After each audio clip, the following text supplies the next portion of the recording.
All right, we are back. I planned on doing no Charlie Kirk today because it upset me so bad the last 2 days. But around the time that the President of the United States was eating his sausage biscuit and hash brown from McDonald's this morning, he put on Truth Social that they have him. Yes. So let's start with this.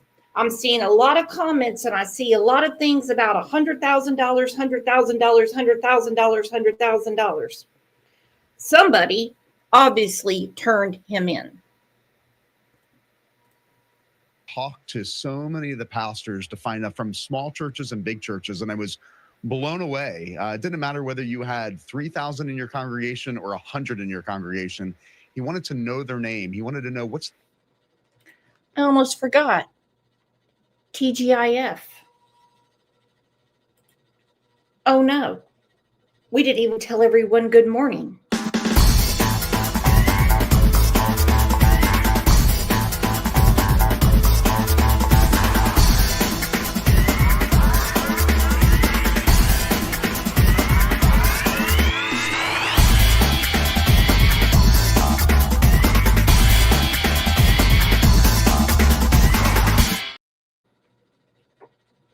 That seems to be the going thing that I'm seeing in all the comments that I'm reading, that a minister recognized him and spoke to his parents and his father had him turn himself in. Then I keep hearing things about he had to go to the urgent care because he jumped off that roof. Then, of course, we always hear some other guy, somebody of his, turned him in and is getting $100,000. This is going to unfold very fast throughout the day. The biggest struggle you're facing? That's the Charlie Kirk that I will remember. Didn't matter who you were, where you were from. He was genuinely concerned about how he could serve Americans, how he could serve people that loved freedom and that really were concerned about America and wanted to come alongside of them to support them. And I did want to mention here, President Trump speaking to Fox News just moments ago and confirming that a suspect in connection with the murder of Charlie Kirk is now officially in custody. No other details released about that person, but President Trump just confirming those details to Fox News. So we are working to gather more. And as you can imagine, investigators likely to hold a news conference on that at some point, I would say in the coming hours. We'll make sure to keep everyone updated on Live Now from Fox and bring that to you in full, uninterrupted and commercial free.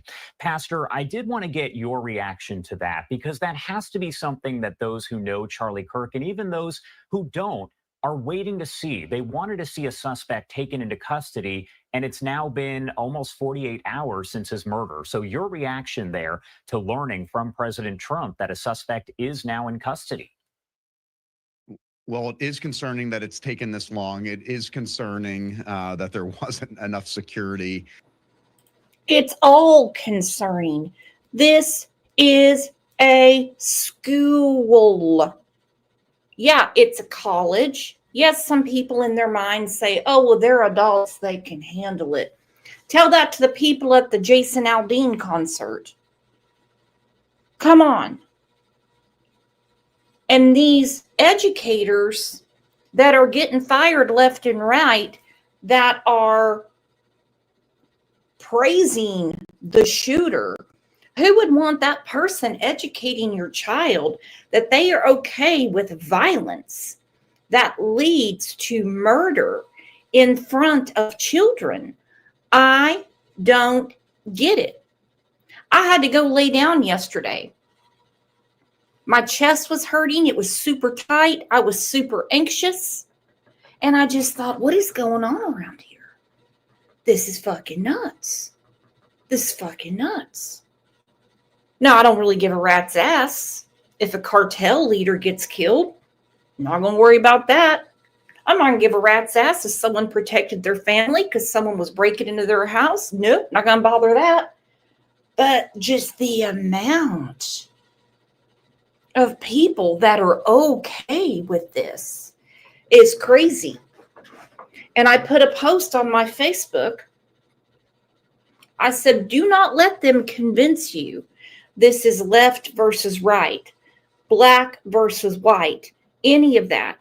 This is good versus evil. That's all it is. I'm sorry. That's all it is. I hate to make it simple, like we're, 3 years old in Sunday school. And obviously, some people didn't like my take on it, on how disgusting these things are. And I mean all of them, but this is the current one right now. Took the time to email me and say, I had to unsubscribe.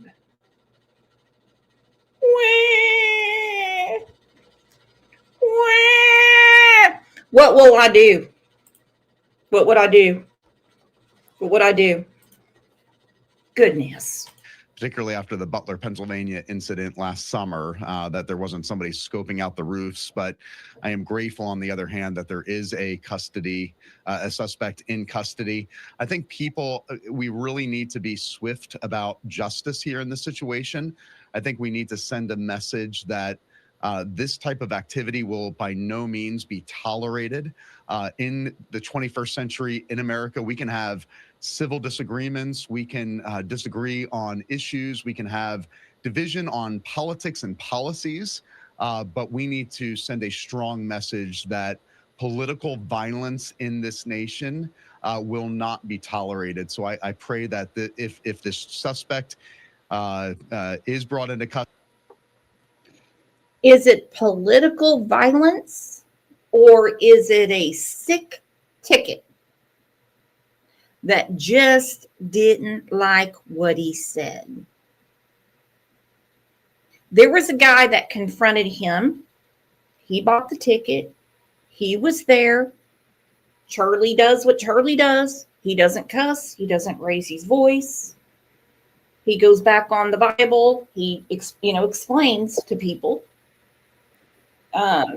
Praise with. Hold on.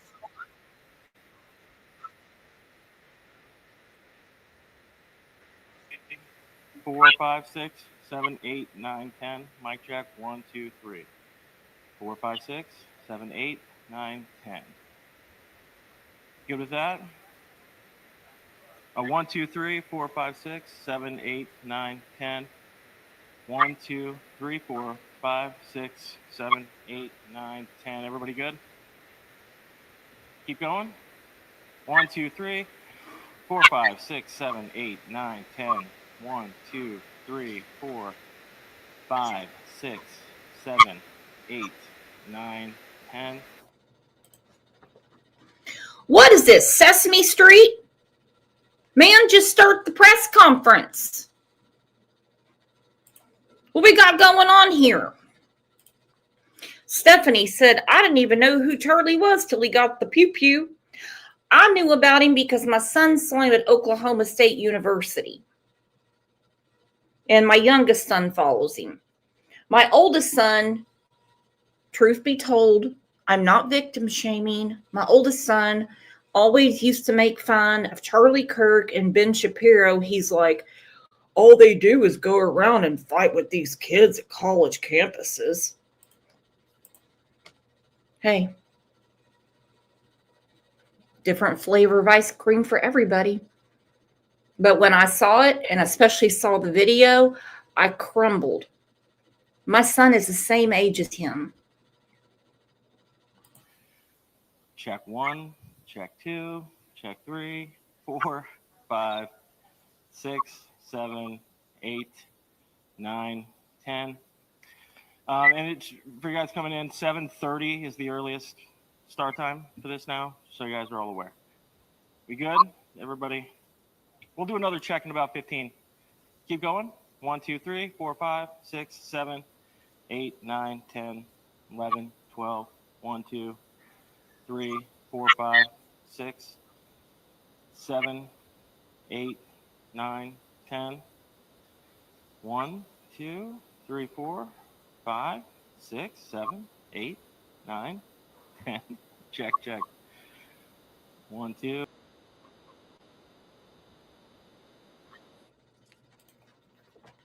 Okay, I'm taking Cookie Monster off. I don't need to hear that anymore. custody, that we would get answers swiftly, that they would be super transparent with the investigation, and that justice would be served immediately as a deterrent to future acts of violence and evil in America.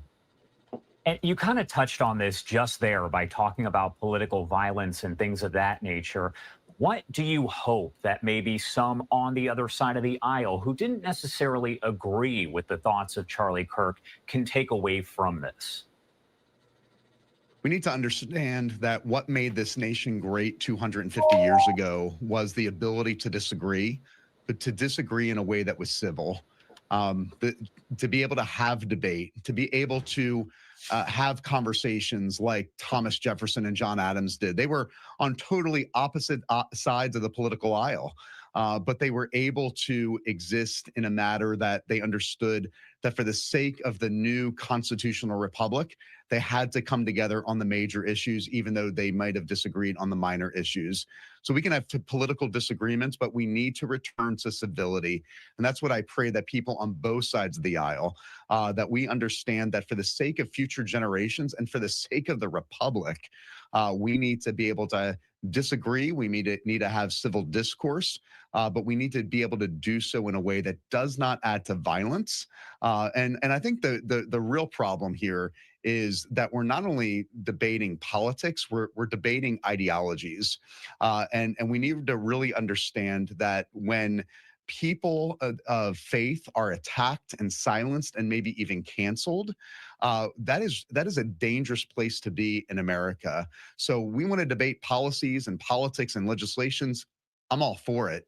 But when we begin to attack people for what they believe and their worldview and their ideology and their religious conviction, that's a dangerous place to be as a nation. I pray that people see and wake up, that the cancel culture and the silencing of religion in the public square and people that are standing up for their faith and standing up for truth, like Charlie Kirk, and this is how they're treated. This needs to end right now. Let's get back to healthy debate, healthy civil discourse, but that we need to end this political violence and the cancel culture that we've seen way too often here in America. And right now, what you're looking at on your screen, Matt Finn with Fox News Channel saying sources tell Fox that Charlie Kirk assassin was taken into custody in southern Utah. He says we are on the ground and on the way. As you know, we just had Connor Hansen over at Fox News who joined us live to provide all of the latest details. Again, President Trump confirming that a suspect is in custody in connection with the assassination of Charlie Kirk. Pastor, I did want to ask you here, how do you want to make sure that Charlie Kirk is remembered in the coming years and even decades? I want him to be. I can answer that without even having to answer it. His message has grown times 10 million. People are furious with what's going on. And it's been going on for quite some time. When I have to go through all of these things to get on an airplane, and I'm not playing the what about game, it is important. It's all important. But someone can buy a ticket to listen to Charlie Kirk, and some nutbag decides to get on the roof and shoot him in the neck. That's a problem. That's a problem. Someone has an issue at their job and they go to take it out on a senator in Minnesota and has a whole assassination list because they had an issue with a certain political official they worked for. That's a problem. That's a problem. Retro Girl said it's nice that he is condemning all political violence instead of just making it a one-sided thing. I don't know who wouldn't. I don't know who wouldn't. Unless you're watching, well, some things. I guess it depends on who you watch. Remembered as a man who was championing the idea that our rights don't come from the government, but our rights come from God. I want him to be remembered as a man that understood the importance of living out your faith in public, a man that understood what it meant to have the free exercise of religion protected by our government, a right that comes from God, enshrined in our Constitution, but protected by our Constitution. But most importantly, I want him to be remembered by what he tweeted out on X just a few days ago. He was a man of deep faith and deep conviction that he knew where he was going to go when he died. He said that Jesus defeated death so that you could live. Charlie knew where he was going to go when he died because of his relationship with Jesus Christ. And I pray that that would be ultimately his legacy, that everyone who thinks about life and thinks about death will understand that our only hope is in the person and work of Jesus Christ. Pastor, thank you so much for taking the time to join us here. I'm going to go to your comments. Jane's Addiction said no one should be killed for having an opinion. There you go. Fun to Ski, the question that was asked just before the murder was made to feel that it was a group of players and not one single person. I agree. I think there's also something going on behind the scenes. Just like I never believed, well, I mean, I wasn't alive in 63, but the Lee Harvey Oswald never, that bucket never held any water for me. Okay? Never held any water for me. I still don't believe that a guy tried to kill Ronald Reagan because he was in love with Jodie fucking Foster. No. I was born at night, but not last night. Butler, Pennsylvania, 0 cents. You cannot tell me that that dude did all, I mean, no. And there is so much behind all of this. Now, I do have to get political here because the demographic between 18... Damn it.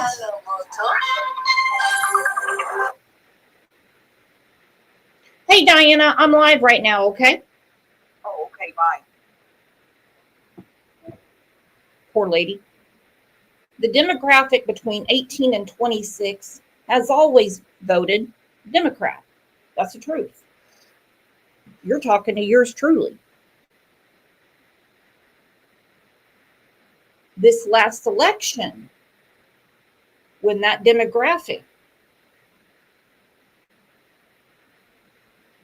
switched to conservative, somebody got pissed. And I'm telling you right now, it wasn't the fool on the roof. And discuss Charlie Kirk and his legacy. We definitely appreciate your time. Thank you again. Anything else that we missed? Anything you want to make sure to add here before I let you go? Yeah, I pray that the next generation would understand that they have an opportunity to stand up, to rise up, to be a voice of hope, to be a voice of truth, but to do it in a way that doesn't add to the political division, but actually brings unity to this nation, that we can carry on the legacy of Charlie Kirk by confronting evil and confronting some of the misinformation that's out there in a way that is nonviolent, but a way that brings real hope to America. So I pray that we would be able to bring beauty out of brokenness, and there would be good news that come out of this very tragic situation. All right, Pastor, thank you again for taking the time to be here with us. We appreciate it. Thank you. And of course, if you are just joining us here on Live Now from Fox, I do want to let you know that we are hearing from Fox News, courtesy of President Trump, who spoke to them a short time ago, that a suspect is now in custody in connection with the murder of Charlie Kirk, who was assassinated there on Wednesday while speaking over at Utah Valley University. We did have these photos that were released just yesterday showing who investigators say they were looking for. Now, they did label this person a person of interest, others referring to them as a suspect interchangeably. Now, it's not clear quite yet if this is the situation here and that if this person is the actual suspect that was taken into custody. We do have very limited details, but what we know comes from President Trump, who did say, quote, with a high degree of certainty, he believes. Sorry, I had to LOL at that. I don't know why I found that so funny. You have very limited information from President Trump. Well, how much do you think he can give you, dude? How much you think he can give you? Just the way it came out. Just sorry, kind of hit my funny bone. If the suspect is in custody. Now, he also said that he doesn't want Charlie to be remembered in the way of that graphic video that's been circulated all over social media. He also said, quote, with a high degree of certainty, we have him.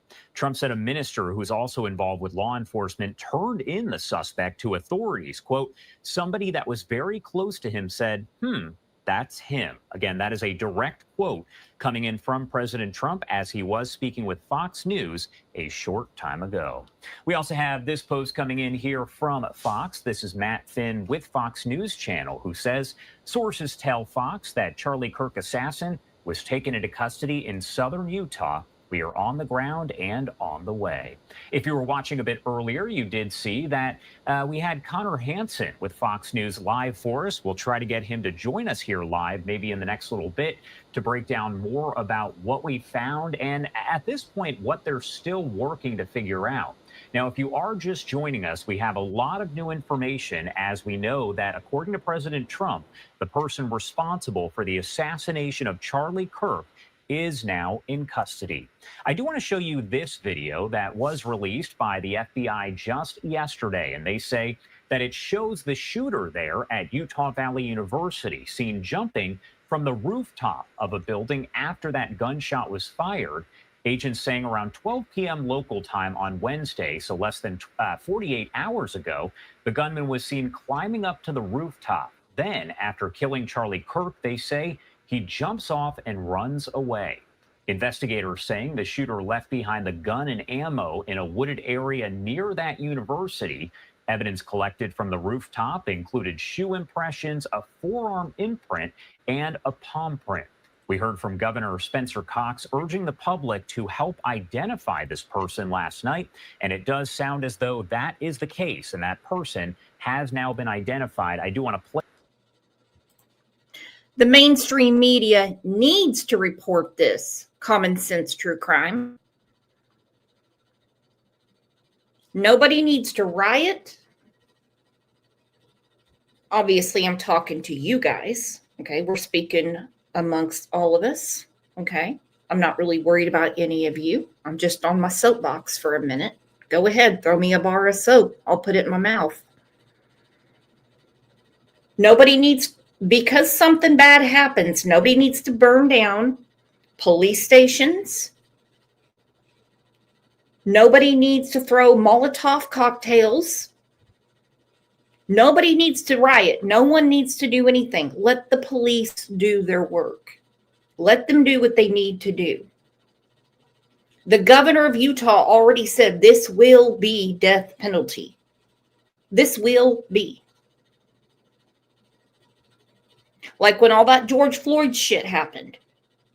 And month after month after month after month. Hell, I can't even tell you the route that my husband had to take because they were pulling truck drivers out and beating their asses just because. Well, no, these people didn't even know George Floyd. Okay? They didn't even know him. No one needs to do anything. No one needs to do anything. And for people that get offended when someone says, you know, I just need to think about this, you know, I need to pray about this, that should never be offensive to anyone. Even that crazy lady, what's her name? Ilhan Omar in Minnesota, the one that doesn't want anyone praying in Congress. Hell, even a senator from her state, when they wanted a moment of silence, she came unglued. All right? There's no excuse to be violent and lewd. That rhymed. Play this for you as the governor did urge people to come forward. Ladies and gentlemen, thank you for joining us here tonight. We appreciate the media and the partnership we have with you in helping us to get information out to the public so that we can catch this assassin and hold him accountable. The public's help right now. The public has answered our call for action. So far, we've received more than 7,000 leads and tips. I would just note that the FBI hasn't received this many digital media tips from the public since the Boston Marathon bombing. This case also highlights the dedication of our law enforcement community. We have 20 federal, state, and local law enforcement partners that are working shoulder to shoulder to find the person who committed this horrific crime. With their support, we've completed nearly 200 interviews. As you're aware, as has already been reported, the FBI is offering a $100,000 reward for information leading to the identification and arrest of the person responsible for the murder of Charlie Kirk. Again, that was Governor Spencer Cox, a Republican there, who spoke just yesterday, urging the public to come forward. Daily Mail is saying his name is Tyler Robinson.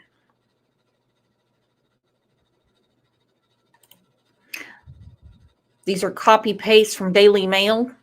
Usually we call them Daily Fail. The killer then confessed to his father, who was a 27-year veteran of the Washington County Sheriff's Department. His father then contacted authorities and secured his son. Good for dad. Good for dad. Now, this is when I start asking questions.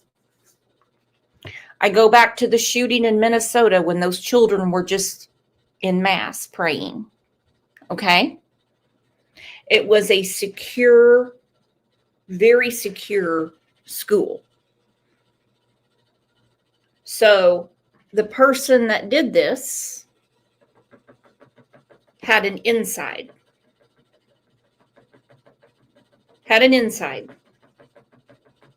And obviously was a very confused person because all the diaries and everything couldn't make sense to anyone. Some were written in Russian. His mother got a criminal defense attorney. She's probably going to need one because I have a feeling she's the one that got him in the school for whatever reason. And this is when you have to ask questions. How did no one know that there might be something a little off with your child? And there's gun laws out the fucking ass. Ask the people in Chicago. It's supposed to be a gun-free city. No gun, no gun, no gun, no gun, no gun. Felons always know how to get them, and they know they can't buy one. But they always know. Look at Don Wells. Look at Jim Brenner. Look at Adam Montgomery. It's part of their parole. You can't hang out with your old friends and you can't get a gun. They're going to get one. It's disgusting, but they do.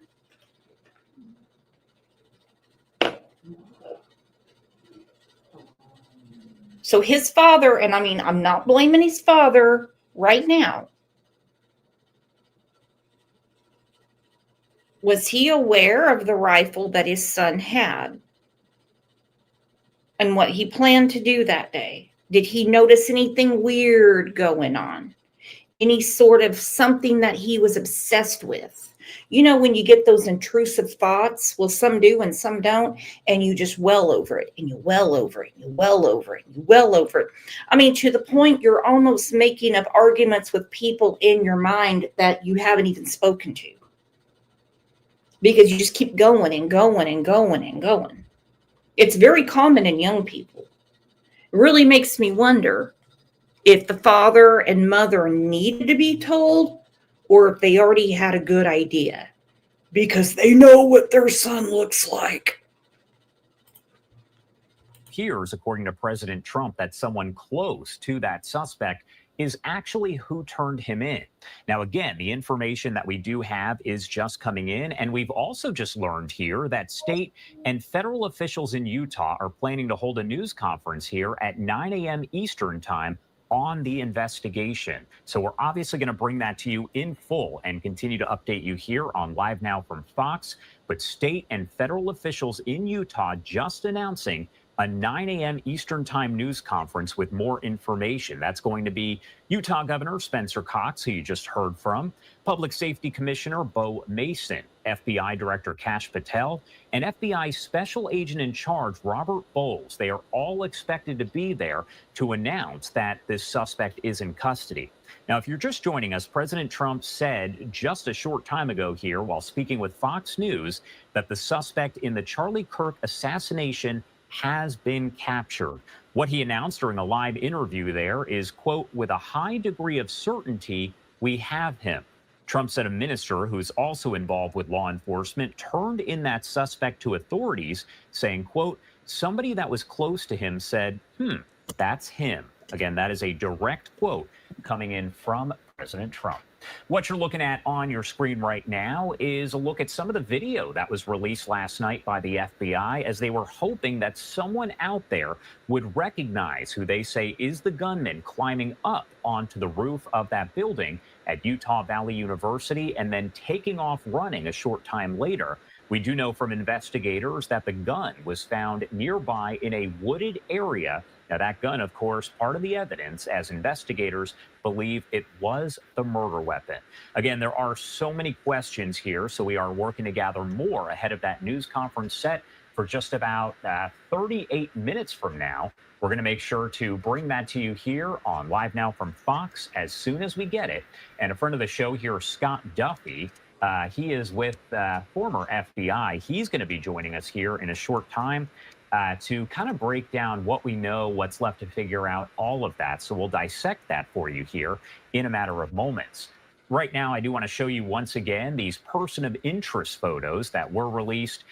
These coming in here just yesterday as the FBI was looking for someone to identify this person. Now, they did say initially that they were probably not going to release these photos. However, they then decided that they wanted more tips from the public, so they did release them. And now, as we know, it appears, according to President Trump, that a suspect is in custody.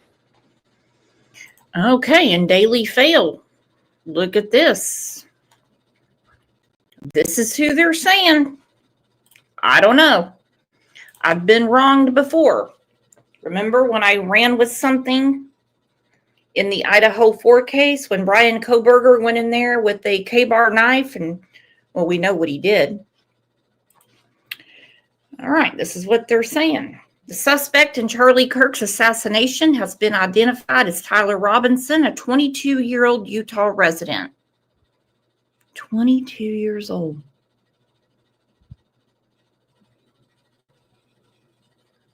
Two lives wasted, a 22-year-old and a 31-year-old. The killer then confessed to his father, who was a 27-year veteran of the Washington County Sheriff's Department. His father then contacted authorities. His mother, Amber, works for Intermountain Support Coordination Services, a company contracted by the state of Utah to help disabled people receive care. Robinson was taken into custody around 11 p.m. local time on Thursday night. He lives in a 600,000 six-bedroom home in Washington, Utah, about 260 miles south of Kirk's assassination in Orem. Robinson was a student at Utah Valley University. Officials have yet to confirm a motive to the assassination. Well, okay, and they say that's him. Let's compare it to this picture. That's the picture they wanted people to look at, and that's the more recent.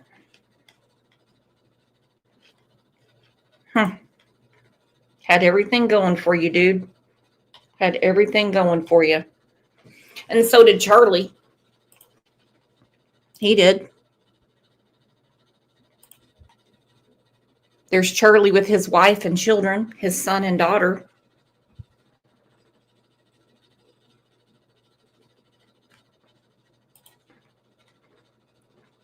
There's Erica having to be held up by the second lady of the United States because she couldn't keep it together.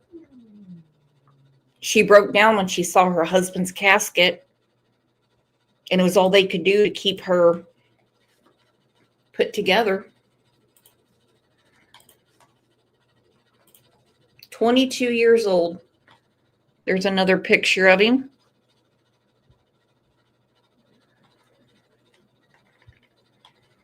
Trump announced the arrest in an appearance on Fox News where he said that someone very close to the suspect turned him in.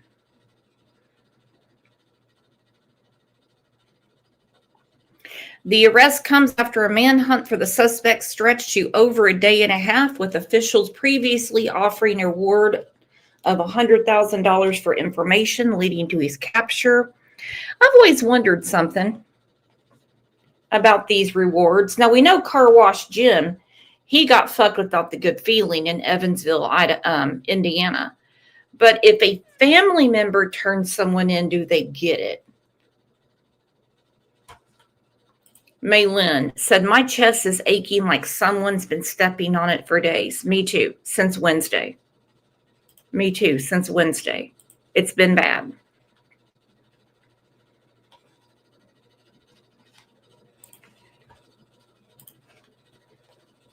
Not good. Not good. Nope. Not good. Matt Finn with Fox News Channel posting this on social media, saying that sources tell Fox Charlie Kirk's assassin was taken into custody there somewhere over in southern Utah. It's not clear if that is over in Orem, where Utah Valley University is located. However, they do say we are on the ground and on the way. We know Fox News does have several crews out there gathering all of the latest details. We are going to make sure to keep you updated as we await this 9 a.m. Eastern Time news conference that should be getting underway in just about 37 minutes. And as I mentioned here, Scott Duffy, our friend over at the former FBI agent, he's going to be joining us in a matter of moments, and we're going to discuss the case in general, tips, things of that nature. I will ask him, of course, but I have to imagine that in these cases, a lot of times, it is somebody who maybe knew this person who does turn them in. So again, we'll get a little bit more information on that. I'm checking on social media right now, specifically on Twitter and other locations, to see if we are getting reactions. Look at that. We have memberships. Thank you, Pat K. Hashtag WWPD.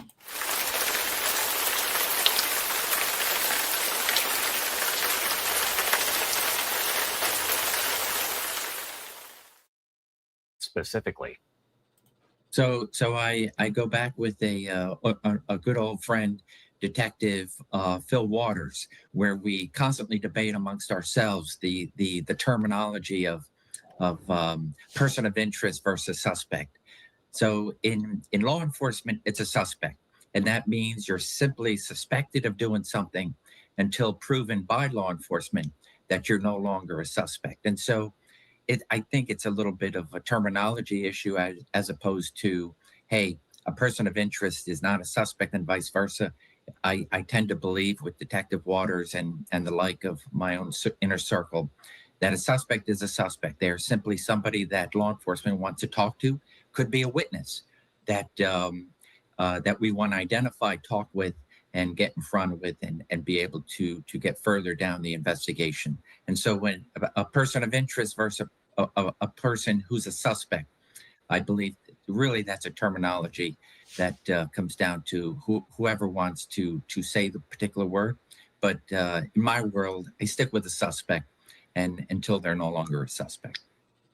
And if you are just joining us right now, I do want to remind you that we are awaiting a news conference with the FBI, the Governor Spencer Cox of Utah, and other officials there, including the Utah Department of Public Safety. We are awaiting that news conference, which should start sometime around 9 a.m. Eastern Time. That's in just about 18 minutes after President Trump did announce that a suspect has been taken into custody in connection with the murder of Charlie Kirk, conservative activist, very well known, who was assassinated as essentially this was all unfolding here, Utah Valley University. He was there and he was speaking to a crowd. Someone fired a single shot from a nearby rooftop.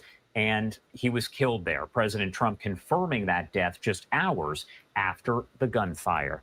And I did want to pull up this video one more time, Scott. You can see all.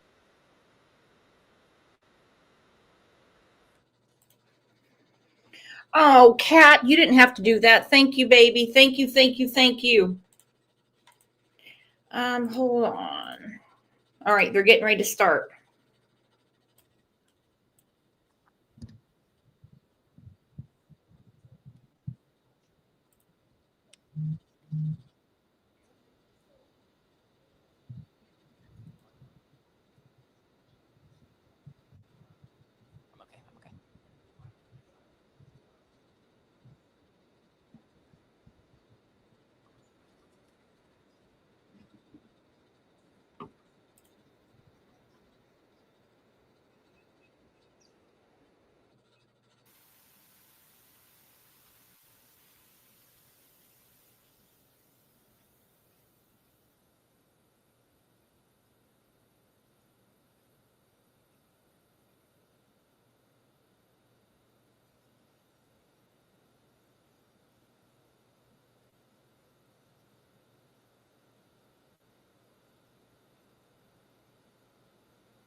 What are they in the bathroom? Man, you guys are crazy.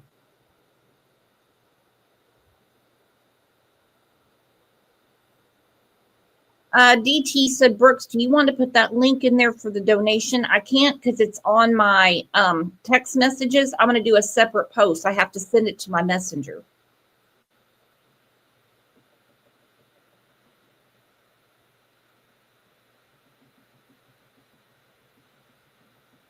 Me too, man.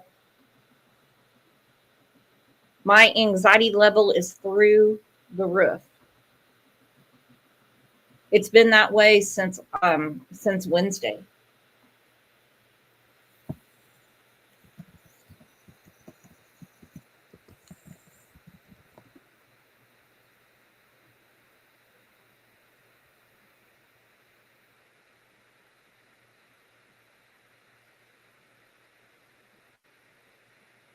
You know who doesn't care about Charlie Kirk? OJ. He has no shits to give. The only thing that gets him wound up is what's on the TV and his food bowl.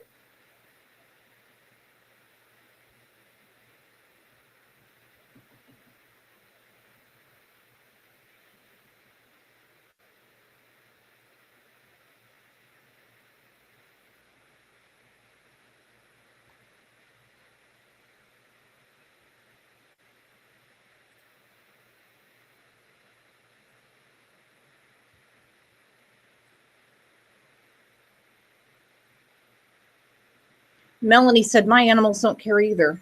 Oh, so you have narcissistic animals as well? I know. I know what you mean. Moon Diaries. It doesn't feel like 2 days later. It's like time stopped. I was having that same conversation yesterday. It's like everything just stopped. Well, thank you, DT Driver. What in the world is going on? Plethora of blessings today.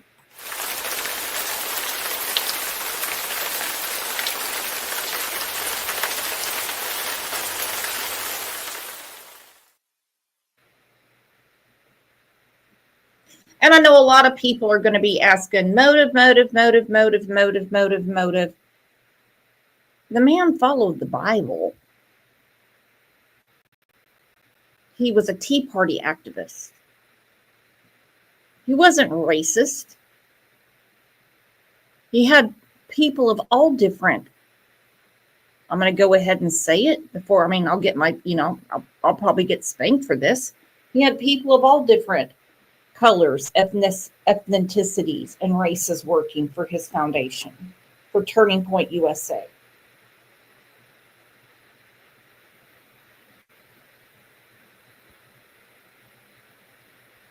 Did he have strong ideas and strong values? Yeah. Don't you? Don't you?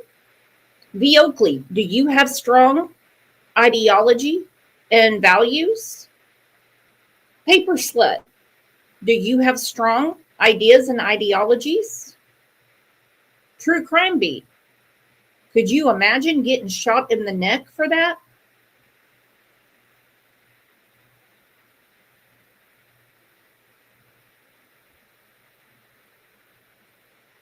But the children were listening. Mandy Bear, Mandy for Bama. I keep calling you Mandy Bear. Thank you so much for the super sticker. What is going on around here? Tell you what. Woo! Woo! This is getting me all excited. Only thing that would make me happier is if May told me that they're bringing Juniper Breeze back to Bath and Body Works. DT, did you see those disgusting people cheering Charlie's death, saying his kids will get a new stepdad? I have seen it. I have seen it. I have seen it. For one, I hate the what about game. I hate the what about game.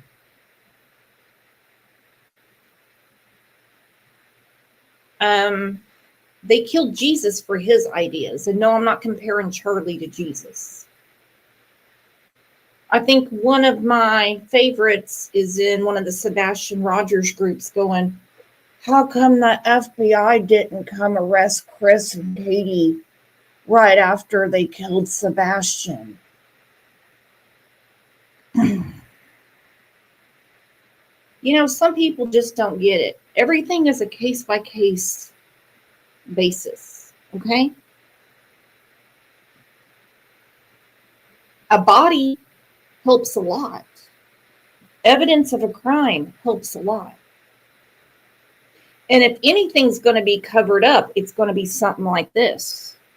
Raise your hand if you really believe Lee Harvey Oswald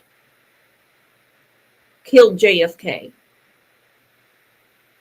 Raise your hand if you really think the dude that was obsessed with Jodie Foster paralyzed Jim Baker and tried to kill Reagan.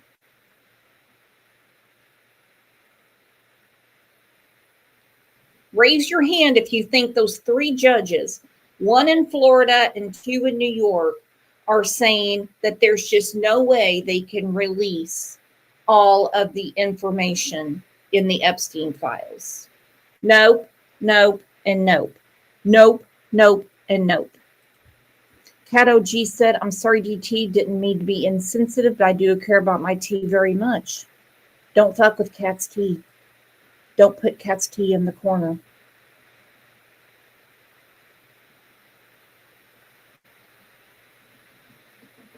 Look at all that. Nope, nope, nope, nope, nope, nope, nope. Thunder Horse. No hands raised. No hands raised.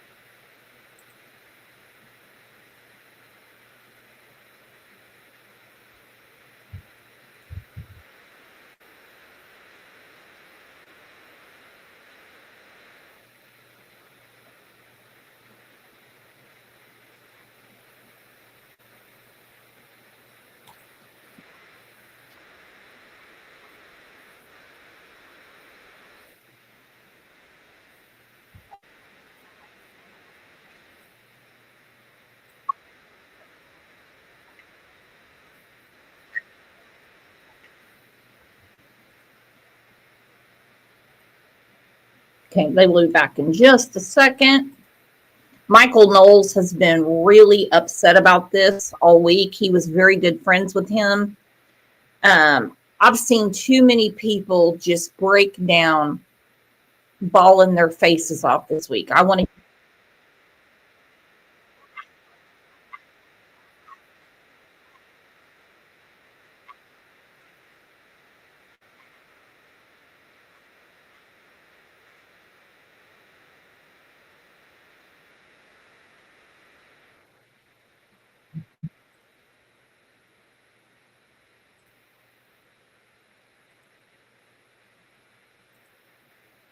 Society from the evildoers. And so I think you might be seeing a return to a more classical and traditional conception of justice and morality. At the very least, that's what you're getting in Utah.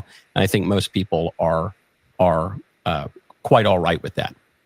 Now, the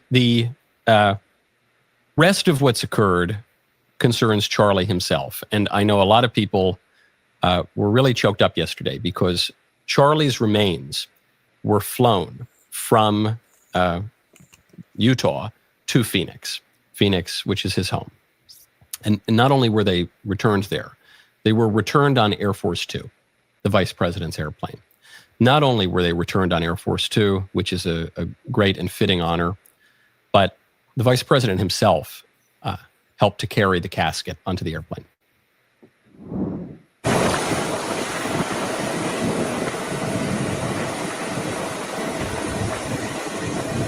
For those of you who are only listening, there's... Okay, right here is where I'm going to lose it, because I saw this yesterday, and I was like, this is too much. This is too much. AD, front right side of the casket, carrying his friend's body. The vice president and Charlie Kirk were quite close, all the way onto the airplane. And some people ask things like, well, why does he matter so much to them? Why does he matter? Because they were friends. They were friends. They were personal friends. They were personal friends. There is a big difference between me seeing on something on TV and I hear that someone had a car wreck. I'm just like, oh my God, that's awful.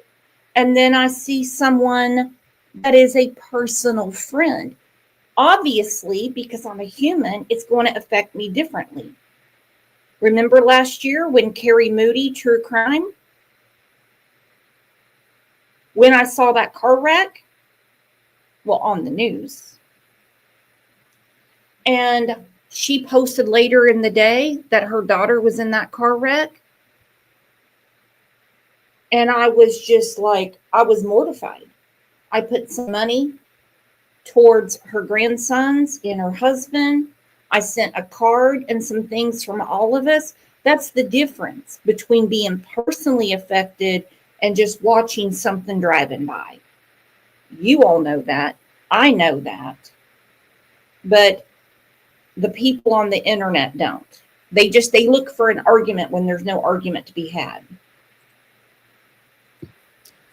A beautiful gesture from the vice president, and one that is not only fitting at a personal level, but is fitting from a political and public level, because Charlie was not only a public figure, but he was one of the most important political figures in the entire country, even though he didn't hold office, even though he didn't pass laws. Maybe because he didn't hold office and pass laws. But I think it's no exaggeration to say a member of the cabinet could have been assassinated, God forbid. It would have been much less politically significant than Charlie Kirk being assassinated. And I'm counting both parties in this, really. He wasn't a governor, he wasn't a senator, he didn't hold office, and yet he was much more politically influential and significant in the minds of people than any of them. And on top of all of that, he was a symbol of what many, many people wish for in this country, which is open dialogue, respectful, generous, gracious exchange, trying to talk it out, hear out the other side. He was a symbol of that.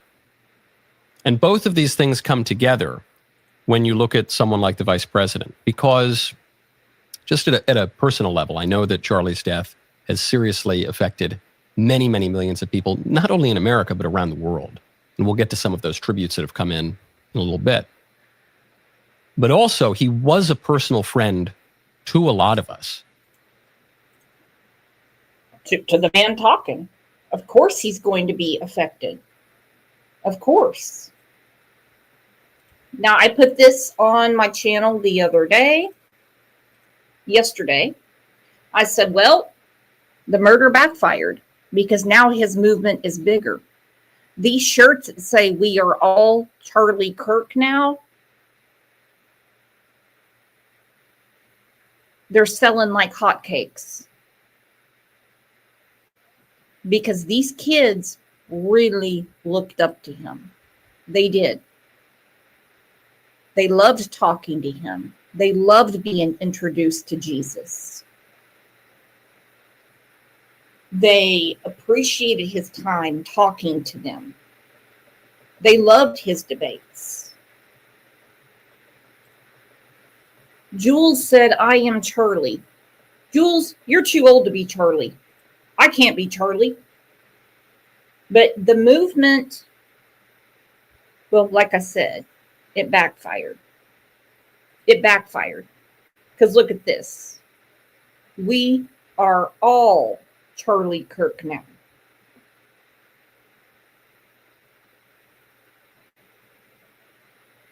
And this movement is going to be huge because people are pissed.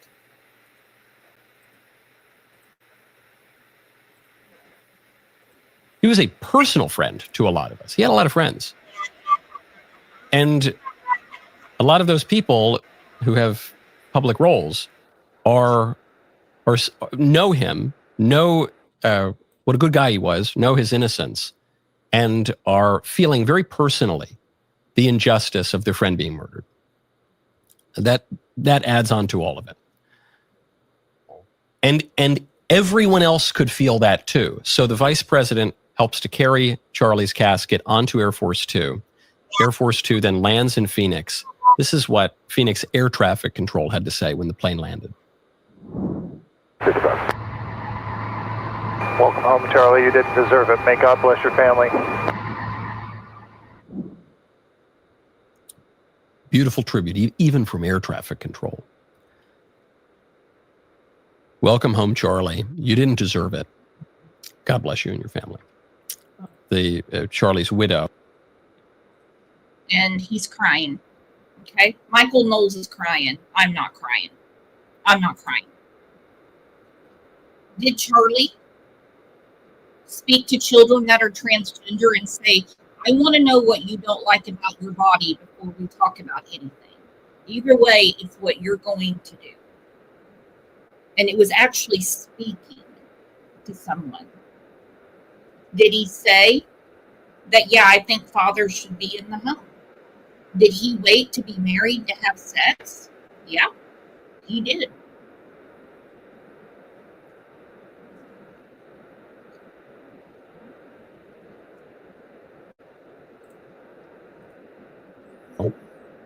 Erica was walking down the plane holding hands with the Second Lady of the United States, Usha Vance. Not just even air traffic control. You know, I mentioned the day that Charlie was murdered, the Yankee Stadium held a moment of silence for him before the game. And I thought that was really astounding, not just because I'm a Yankee fan, love the Yankees, but I said, oh, wow, it's not just the American right that is saying nice things about him. It's not just the President of the United States and the Vice President who are saying nice things about him. It's all of the other presidents in both parties. It's multiple heads of government from around the world. I said, oh my goodness, it's even cultural institutions like the Yankees. The Yankees, though, a little secret is they've always trended a little bit more conservative. Even last night, the NFL, which is a downright leftist league, you know, that leading the charge on disrespecting the American flag and BLM and all the rest of it. The NFL had a moment of silence. The National Football League asks that you please join us in a moment of silent reflection following the murder of Charlie Kirk. The NFL condemns all violence in our communities. It will take all of us to stop hate. Thank you. Wow, how things have changed. How things have changed. We condemn all violence. We condemn all of it. Whereas, actually, I'm not even going to throw out a number. I'm just going to say before, it was encouraged. And don't tell me it wasn't, because it was scary. That really struck me. I think you are seeing from the prominent institutions, from the really prominent individuals, a recognition that the United States is on the brink. We are on the brink of something. Civil wars have started for less. No exaggeration. I am not one for hyperbolic talk or about civil war or any. I am not that guy. But it's not just me who recognizes this here. I think it's the NFL. I think it's all the major politicians. I think it's the parties. There has been a sense that, wow, even people who have contributed to this nasty environment, this environment that would become increasingly violent, with private violence, vigilante violence, trying to attack people for what their mere opinions, mainstream opinions at that yikes, maybe we don't really want to go down this path. There has been a reasonable amount of responsibility from almost every institution, with one exception. And that is the left-wing media. I mentioned yesterday on the show, I said everyone is going to be inveighing and with great anger about the horrific reactions from the left-wing media to Charlie's murder. I said, today is not that day. I said, yesterday is a day to mourn the man and to grieve, and there's an order to these things, and it's natural and it's good. I said, all of that is for tomorrow. Okay, we won't forget it. We won't let it slip. Our blood will boil on simmer for 24 hours as we mourn Charlie. We'll get to that tomorrow. Well, tomorrow is here. And it's very, very important to pay attention to what elite liberal media had to say about this. Not some fringe stuff. I'm not pulling up all of the degenerate leftists on Twitch or whatever. I'm not finding the most sensationalist small potato that I can find. I am pointing to the major networks. Here we have MSNBC's reaction. In which a shooting like this happens. Yeah, and again, to emphasize what you just emphasized, we don't know any of the full details of this. That we don't know if this was a supporter shooting their gun off in celebration, or so we have no idea. But that was Matthew Dowd, MSNBC contributor. Charlie Kirk is shot. Everyone sees it on all the cameras. He's shot through the neck. And I think most people, the moment they saw the video, recognized he was almost certainly dead. And the left-wing official news analysts' immediate reaction on the left-wing news network was, well, I mean, who knows? Maybe it was a supporter shooting off his gun in celebration. Brooke Lanthrop, I thought I was going to fly through the TV when I heard that. I couldn't listen to it. I couldn't listen to what Matthew Dowd said. And then he doubled down and said that his divisive language is what got him killed. He went on to say, the gun didn't kill Charlie Kirk. Charlie Kirk's ideology got Charlie Kirk killed. That is sick. That's sick. That's sick. That's sick.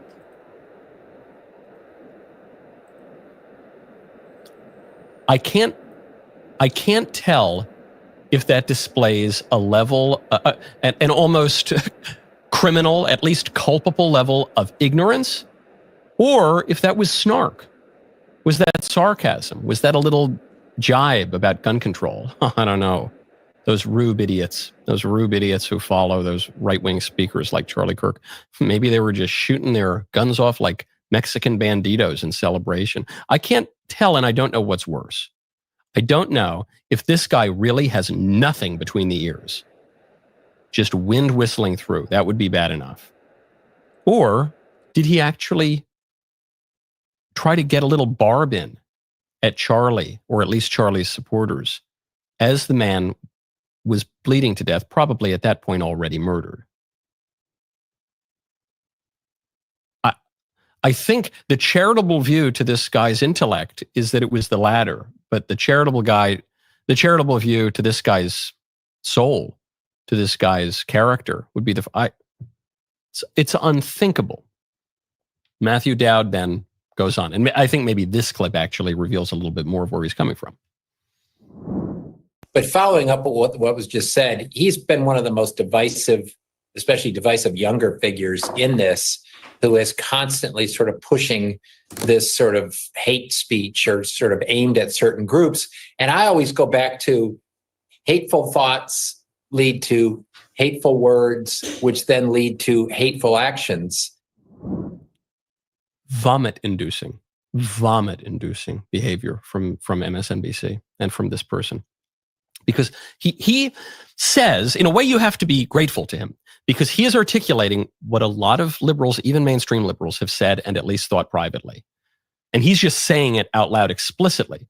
He says, well, yes, that young man, that 31-year-old father of two, married, Boy Scout, who only ever wanted to talk it out with his opponents in a gracious way, he's very divisive. How many times did we hear Charlie say, we can agree to disagree?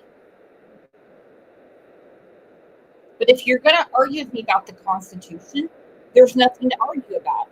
I didn't write it. I'm just telling you what it says.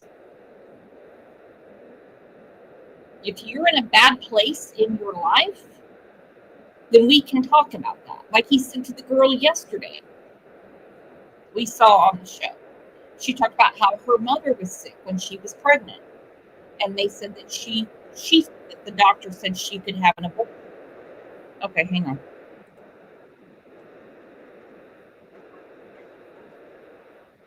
FBI Director Kash Patel and Sheriff Mike Smith. We also have with us Utah DPS Commissioner Bo Mason. Okay, while he's introducing, he asked her over and over, well, how is your mom? How is your brother? She wouldn't answer. She wouldn't answer. She wouldn't answer. She wouldn't answer. When she says mom's fine and brother's fine, he goes, well, that's good. Isn't that good?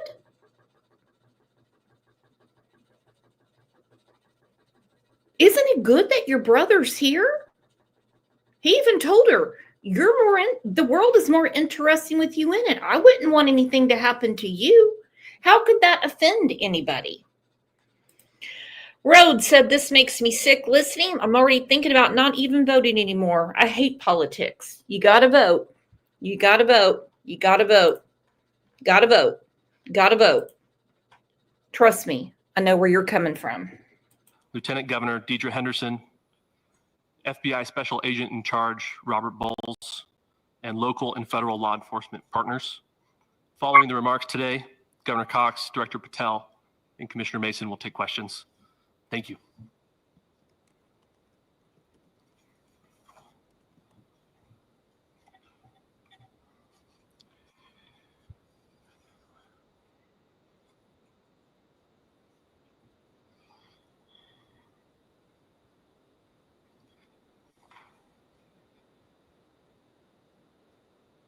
Good morning, ladies and gentlemen. We got him. On the evening of September 11th, a family member of Tyler Robinson reached out to a family friend who contacted the Washington County Sheriff's Office with information that Robinson had confessed to them or implied that he had committed the incident. This information was relayed to the Utah County Sheriff's Office and scene investigators at Utah Valley University. This information was also conveyed to the FBI. Investigators reviewed additional video footage from UVU surveillance and identified Robinson arriving on UVU campus in a gray Dodge Challenger at approximately 8:29 a.m. on September 10th, in which he is observed on video in a plain maroon t-shirt, light-colored shorts, a black hat with a white logo, and light-colored shoes. When encountered in person by investigators in Washington County on September 12th, in the early morning hours, Robinson was observed in consistent clothing with those surveillance images. Investigators interviewed a family member of Robinson who stated that Robinson had become more political in recent years. The family member referenced a recent incident in which Robinson came to dinner prior to September 10th, and in the conversation with another family member, Robinson mentioned Charlie Kirk was coming to UVU.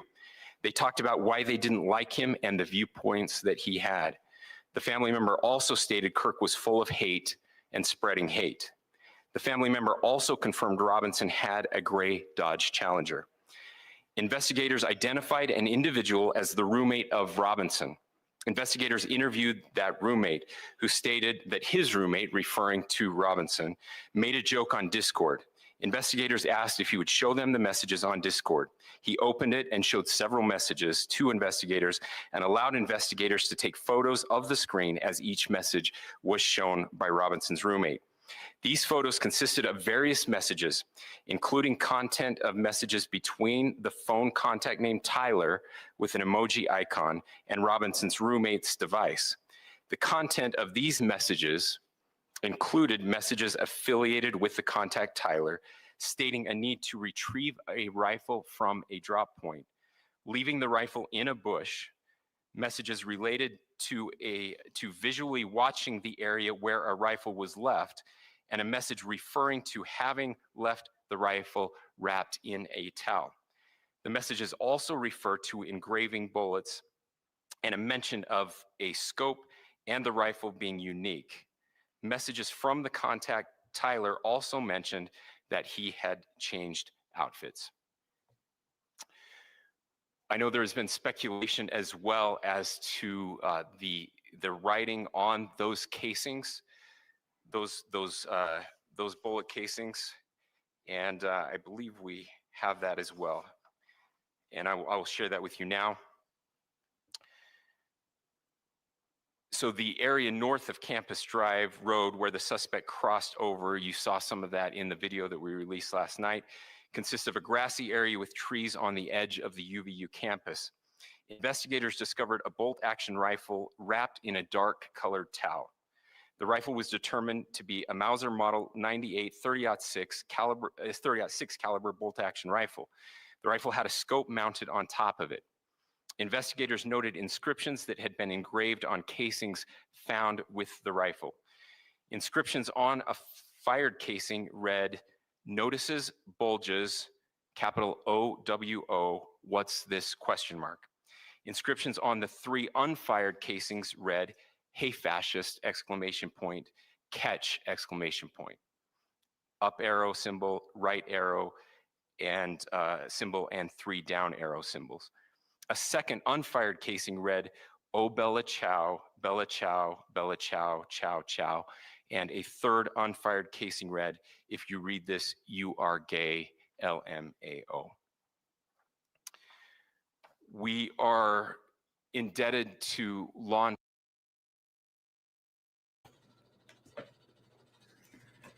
Okay. So he's crazy, crazy. He's crazy, crazy. Brooke Lanthrop is part of the family. We are family. I got all my sisters and me, and Paper Slut, and Virginia Woolf, and Guitar Man, and OJ, and DT Driver. Yeah, this is crazy, crazy behavior. Enforcement across the state who's worked seamlessly together, local law enforcement, state law enforcement, and our federal partners with the Federal Bureau of Investigation. We're grateful for everyone who worked together in such a short amount of time to find this person and to bring justice. I want to thank the public who has been so engaged, reviewing videos, helping us with sending in tips, and helping us get to this point.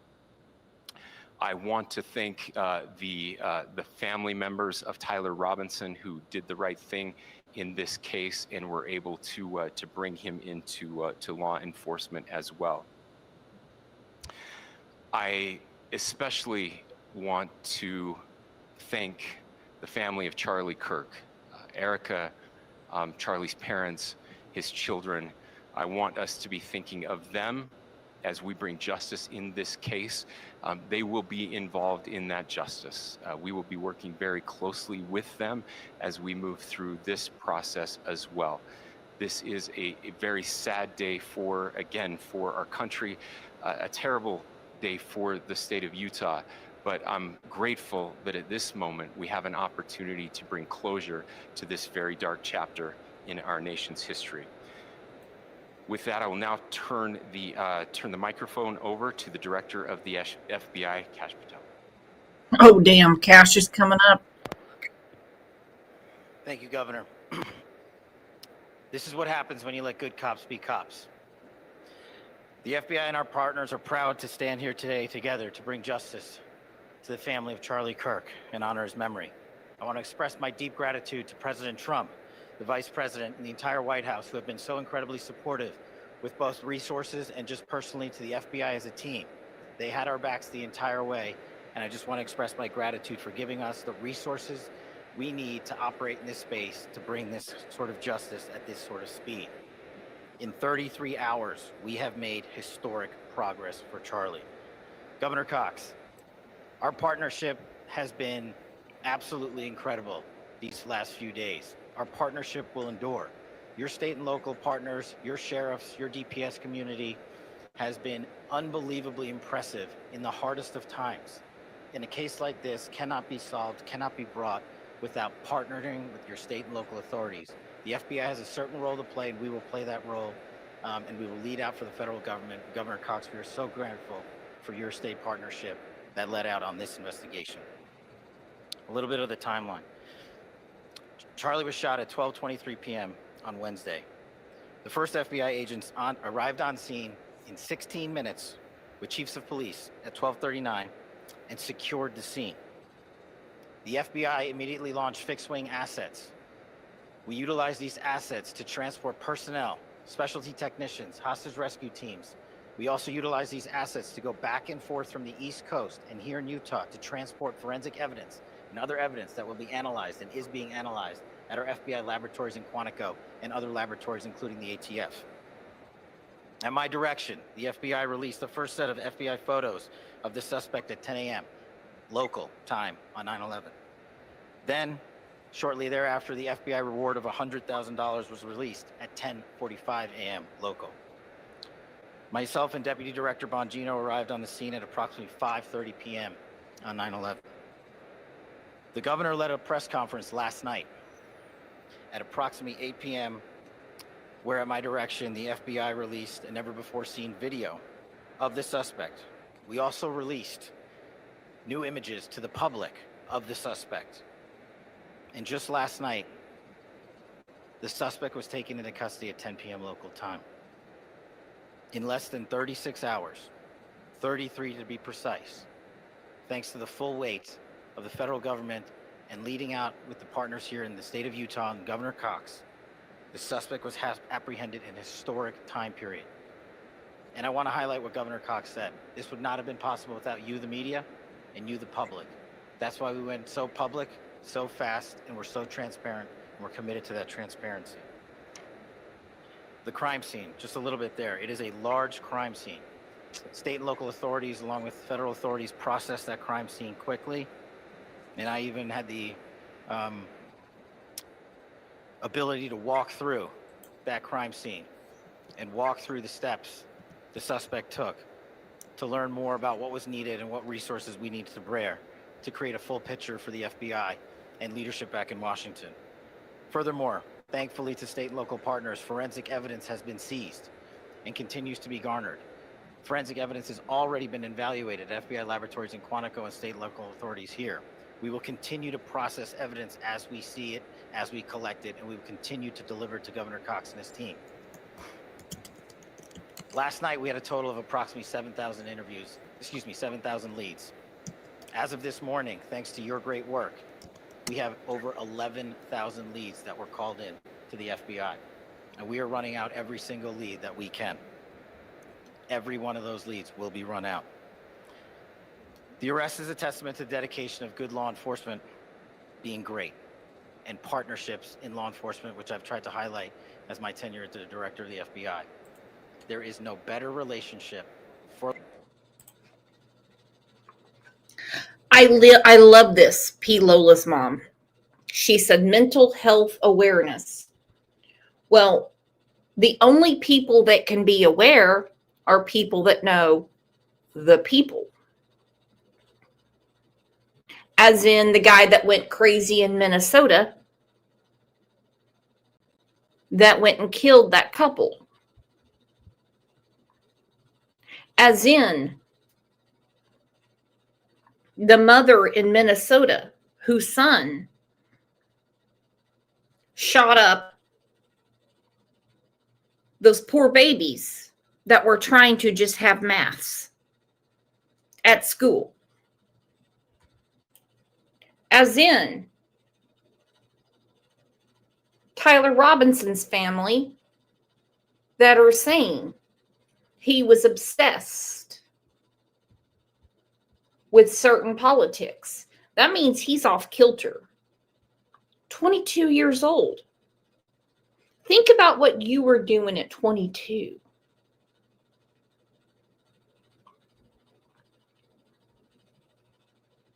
Think about it. I mean, I was chasing babies. I certainly didn't have time to go chase nobody down. I wouldn't want to hurt anybody anyway. Look at all those memberships coming in. Thank you, Fun to Ski. But I mean, think about it.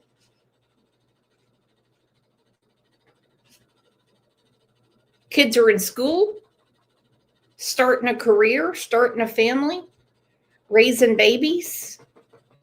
They don't have time for extremist ideas. Of course, everyone has their opinion. But this generation, it's been going on for quite a while. There's something strange going on.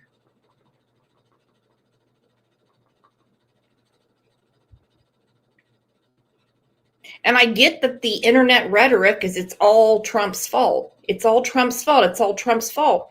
Listen, there were shootings under the Biden administration. Many. There were shootings under the Obama administration. Many. We had 9/11 under Bush's administration. And then some.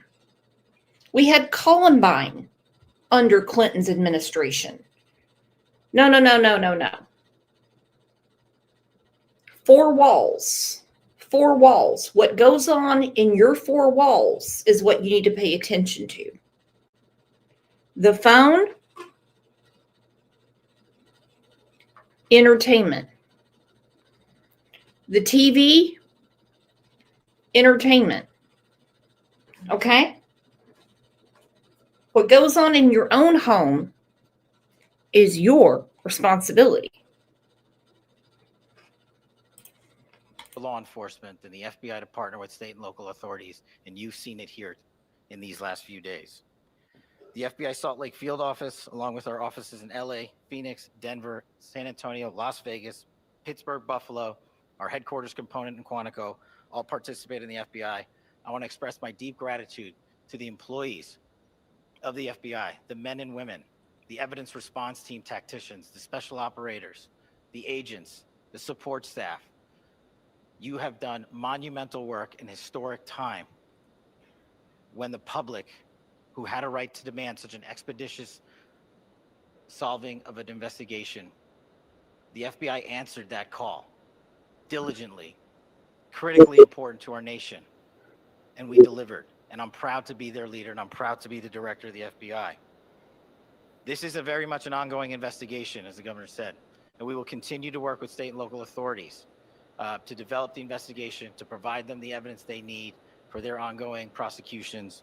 And we will be here to answer every call they absolutely have, as long as it takes, for as long as we need to find and apprehend whatever suspects were involved in this crime. Lastly, to my friend Charlie Kirk, rest now, brother. We have the watch, and I'll see you in Valhalla.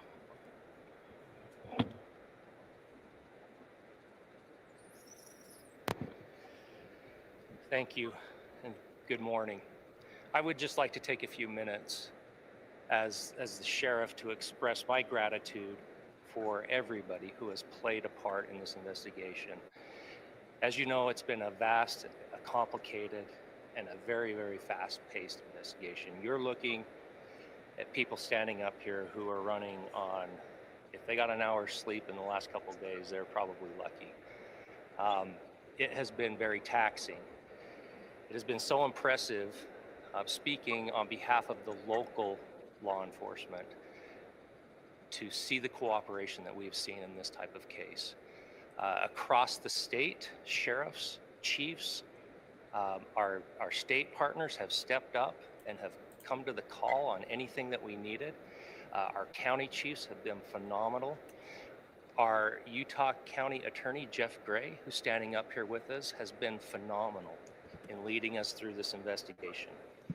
I would like to thank the federal government for their resources, their assets. Our local team here, our FBI team, has been extraordinary in helping us work through this and bring this person to justice. Most of all, I would like to thank the public, and specifically, I would like to thank the public who turned to prayers and who turned to positiveness for us. I would like to thank them on behalf of the law enforcement community, because we needed those prayers. That's what we needed to get through this. We needed your support, and you gave it to us. We needed your patience, and you gave it to us. And I would like to thank you for the Kirk family, because that's what they need, is your support and your prayers, and that will get us through all of this. So thank you, everybody, for everybody that have stepped up. We've had such a phenomenal response to this. Thank you.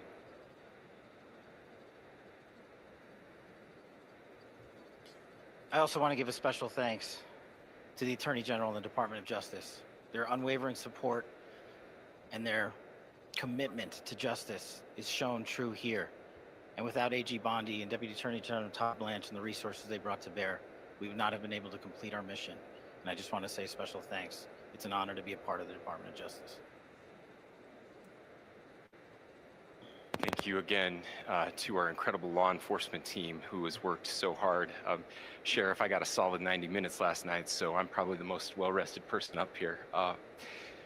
Ladies and gentlemen, I get the microphone, so I hope you'll permit me a moment just to share a few more thoughts about where we are and how we got here, and maybe a little bit of where we go from here. I don't want to get too preachy, but I think it's important that we, with eyes wide open, understand what's happening in our country today. I've heard people say, well, why are we so invested in this? There's violence happening all across our country, and violence is tragic everywhere, and every life taken is a child of God who deserves our love and respect and dignity. This is certainly about the tragic death, political assassination of Charlie Kirk. But it is also much bigger than an attack on an individual. It is an attack on all of us. It is an attack on the American experiment. It is an attack on our ideals. This cuts to the very foundation of who we are, of who we have been, and who we could be in better times.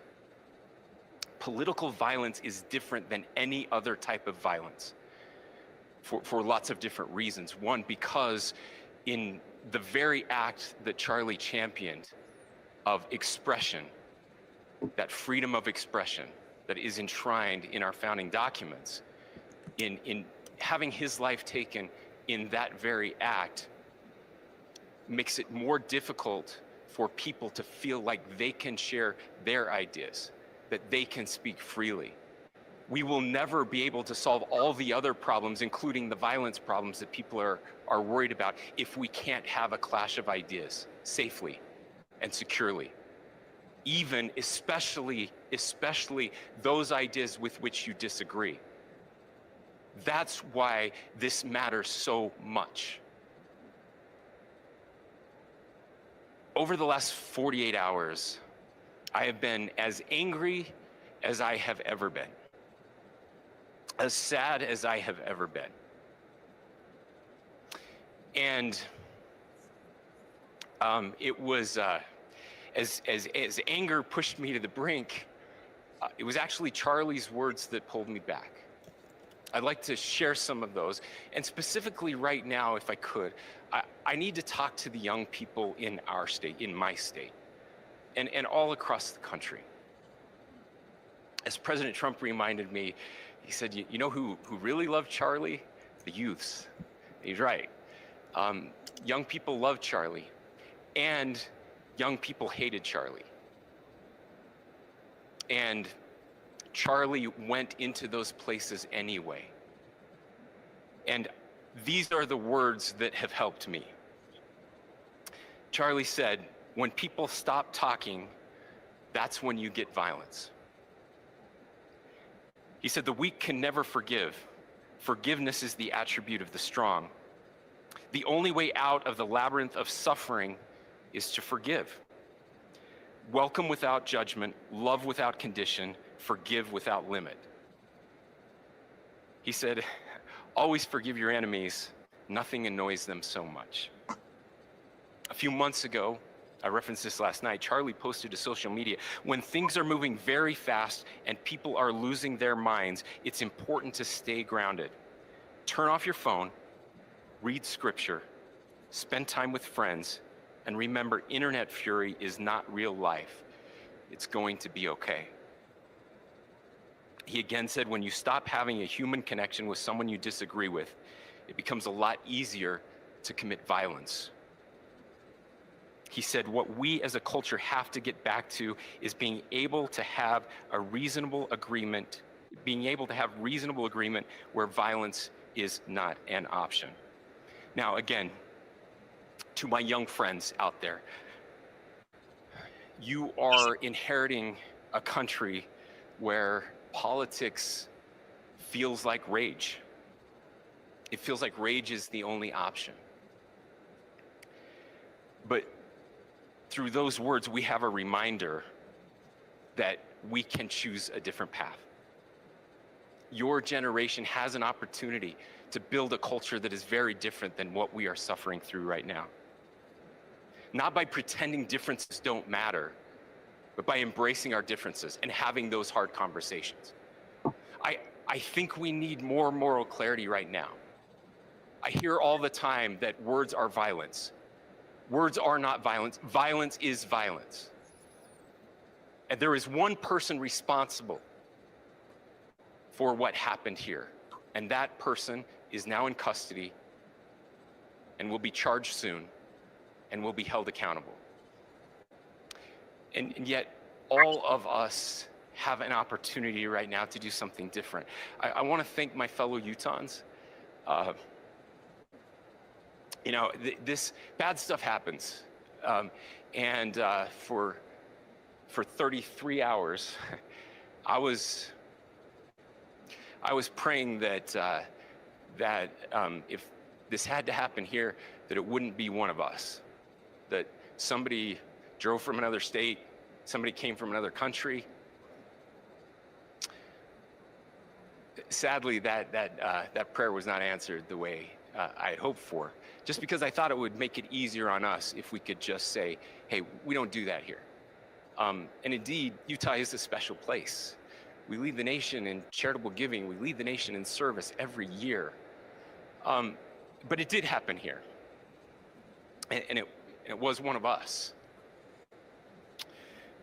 But I want you to look at how Utahns reacted the last 2 nights. There was no rioting, there was no looting, there were no cars set on fire, there was no violence.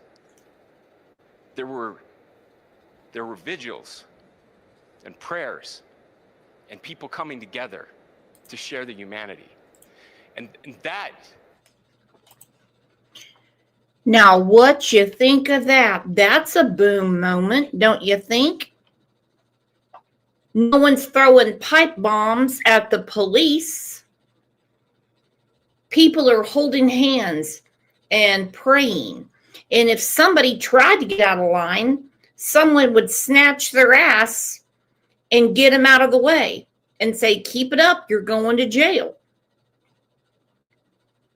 There's no police offices on fire.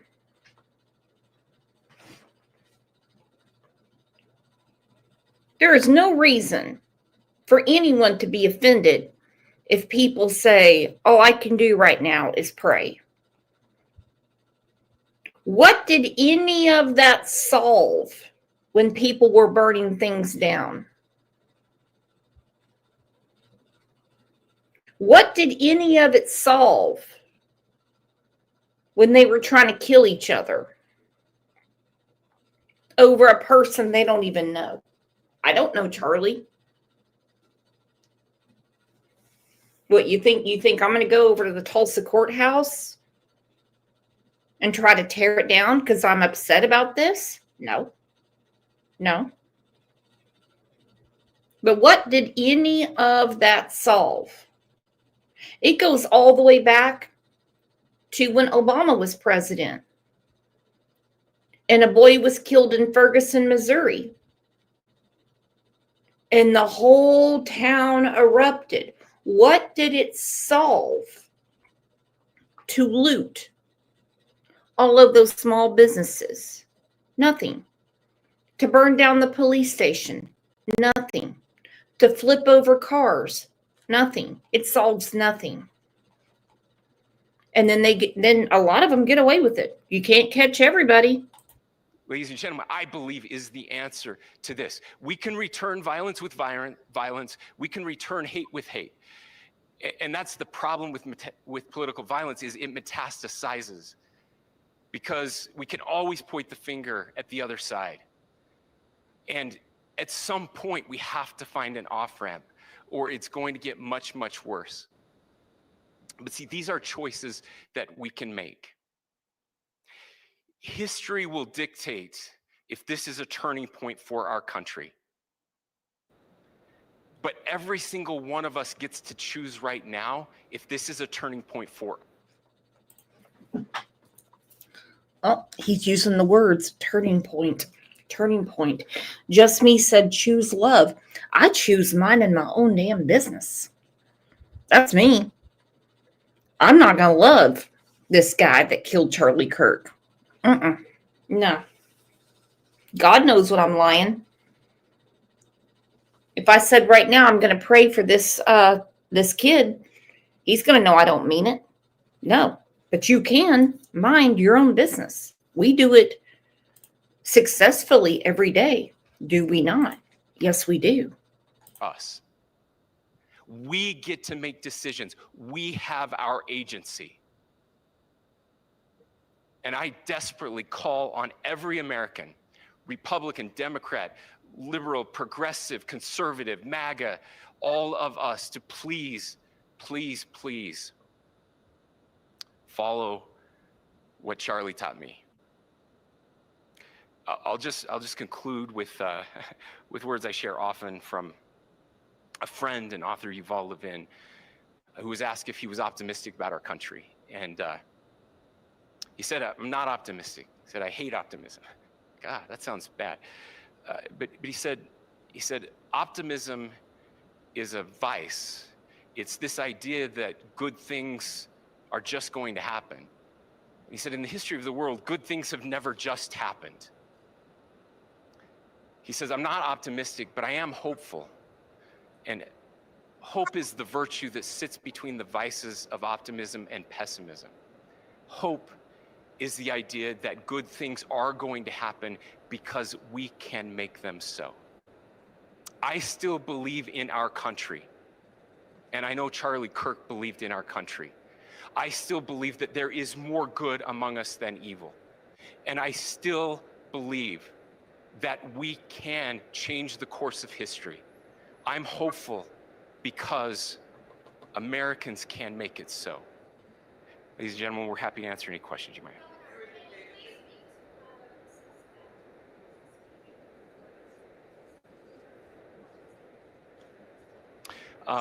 I cannot speak to that.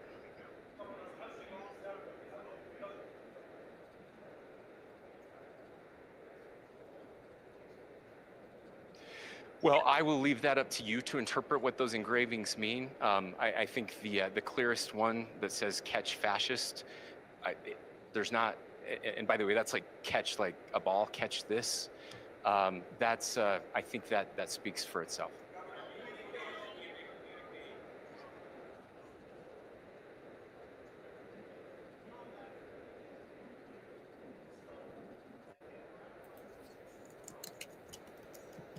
There's nothing more that we can share at this time.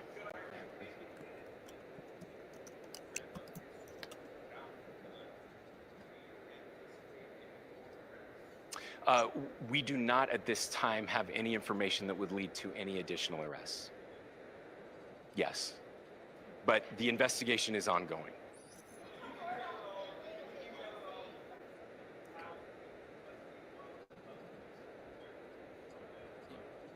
Yes, so right now, Mr. Robinson has been booked into the Utah County Jail.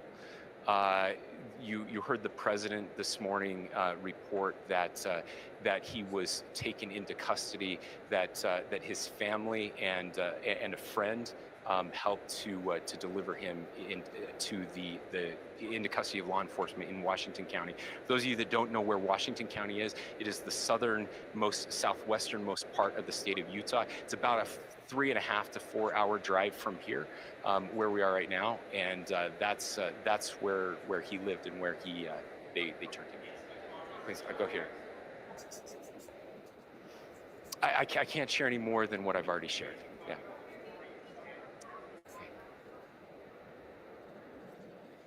So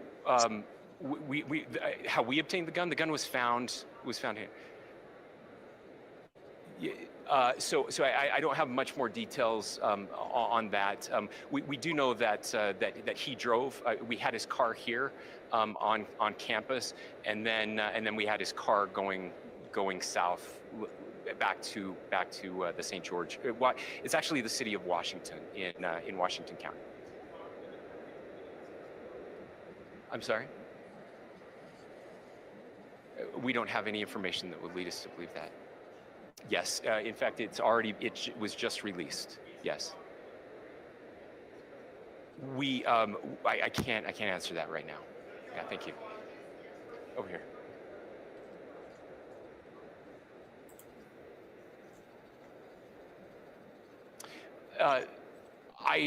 I absolutely believe that this is a watershed in American history. Yes. The question is, what kind of watershed? And that chapter remains to be written. Is this the end of a dark chapter in our history, or the beginning of a darker chapter in our history? Look, I mean, if you look at true political assassinations in this country of someone of this stature, this feels a lot like the late 60s, and having one so gruesomely displayed on camera in all of our hands and in all of our pockets. We are not wired as human beings biologically, historically. We have not evolved in a way that we are capable of processing those types of violent imagery. And by the way, we've seen another one with a gruesome stabbing very recently that went viral. This is not good for us. It is not good to consume. Social media is a cancer on our society right now. And I would encourage Again, I would encourage people to log off, turn off, touch grass, hug a family member, go out and do good in your community. That is happening, and it's happening organically right now. I had a friend in a small city in Utah who said, we're getting together. The Republicans and Democrats in my little town are getting together to have a discussion tonight. Last night, just to find a way to find their better angels. So yes, this could be. I mean, you know, again, you have to go back to JFK to have seen a video live of something like this happening. I wasn't born until 1975, but I know that things were really dark in the late 60s. Sorry to some of you. I know some of you were there, but this is our moment. Do we escalate, or do we find an off-ramp? And again, it's a choice. It's a choice, and every one of us gets to make that choice. Two more questions right here.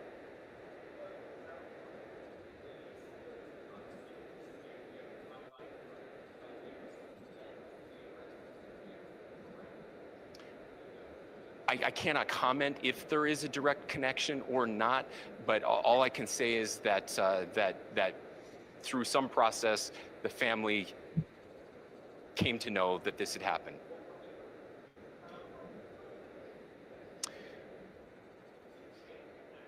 Correct. Yes. So when he's first spotted on campus, he has different clothing on, and then he changes clothing on the roof, and then changed back into that clothing at some point, so that when he was apprehended, when he was arrested, the clothing matched the clothing he had on before the shooting here at UVU. Last question here. Yes.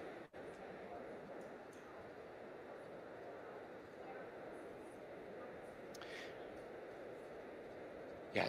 So I don't have any information on the mental illness part. He was not a student here at UVU. He was living and had lived for a long time with his family in Washington County, in the southernmost part of our state. Thank you, everyone, for your great work in getting this information out. I would just say, process-wise, this may be important. I know many of you aren't familiar with the process in Utah. I think it's important that you understand that. Basically, we have 3 days for charging documents to be filed. A CI will be filed. We'll have more information then, more detailed information as those charging documents are filed in preparation for a preliminary hearing. So 3 days. So we would anticipate then that early next week those charging documents will be filed. We will obviously be working. The county attorney will be working very closely with Mr. Kirk's family as those documents and decisions are prepared and made. Thanks, everyone.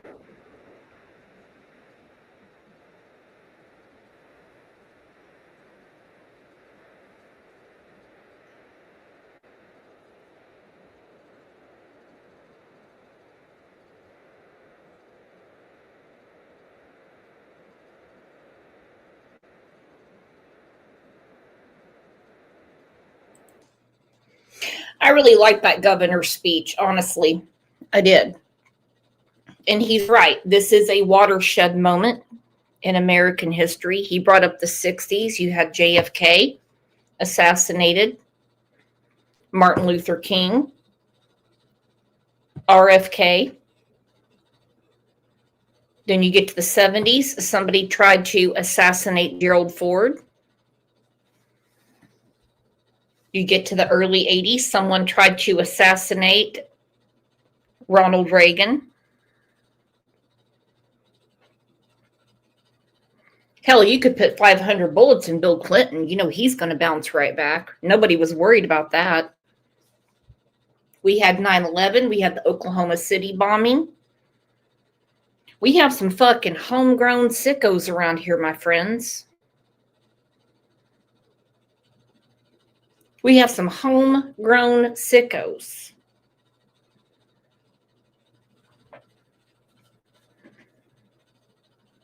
And when it happens at a school, And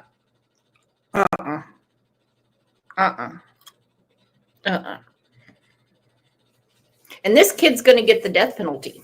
22 years old. He will. Around the time he's 42. And I'm 50. Around the time he's 42, he's going to meet the firing squad. True story. Anyone have anyone in your family that you think just might be a little off, that just gets a little too wound up about something, and you kind of wonder, is that person okay? And as a concerned loved one, you intervene. You intervene. Well, that seems to not be commonplace lately. And I'm not talking about the gangsters and all that stuff. There's nothing you can do with those people. There's just nothing you can do. They are born and bred criminals. Born and bred criminals. You just stay out of those neighborhoods. You don't screw with them. But tough love is love. I'm not talking about beating a kid's ass. I don't mean that at all. But there is nothing wrong with saying no. No. Little boy across the street from us gets very upset because he has a phone to where his dad can call him. He can call his dad. He can text his dad. But he can't play games on it. He can't go on the internet. And he'll ask me sometimes, hey, can I use your phone? My dad doesn't like me getting on the internet. Well, that answer would be no. If your dad doesn't like it, I'm not going to let you do it. He goes, well, I can sometimes. Well, then you can do it sometimes with your dad. That's all I can say.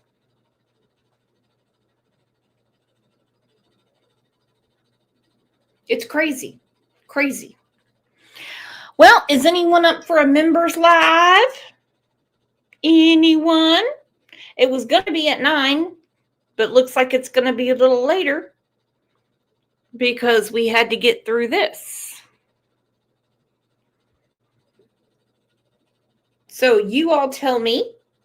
Chrissy said, of course. Ilyanka said, yes, absolutely. It will not be about Charlie Kirk. I'm getting back on my bullshit. What I'm going to be doing is just talking about our regular true crime things, as in things that I can't speak about on the channel. So if you don't have a membership, please grab one because you don't want to miss this one. And let's just have a moment of silence for the Kirk family.